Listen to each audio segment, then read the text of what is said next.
Hi, my name's Lisa of Spotless Cleaning. Today I'm going to show you how to clean radiators. So this is just a normal standard radiator in our office at work. We do clean quite often, so it's not absolutely filthy, but this is probably something that you just do once every 6 months or once a year. Particularly important at the end of the summer when you're about to turn your radiators back on, because any dirt that has accumulated in here will come out of the top of the radiator once you turn them on and they start heating up. So, simple to do. You really could do with one of these, a nice radiator cleaning tool. You can just use any sort of long tool and put a cloth around it, but this is a lot better because the bristles will go down into the radiator and then pop out and get all of the dirt from all the little places. So really cheap to get online, so if you can invest in one of these, it's the easiest way to do it.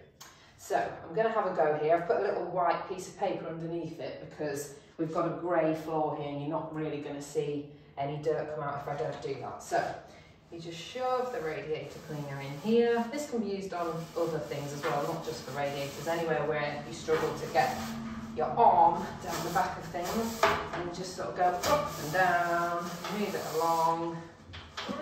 Don't get it stuck. Do the next bit. Pull it up. Do the next bit. Around, pull it up. Right, that's just a tiny bit that I've done. You can see the dirt coming off now. If you want to come down here, you can see the type of lovely dirt we get from behind the radiator. So, nice and simple. I'll be back with another video soon. Thank you.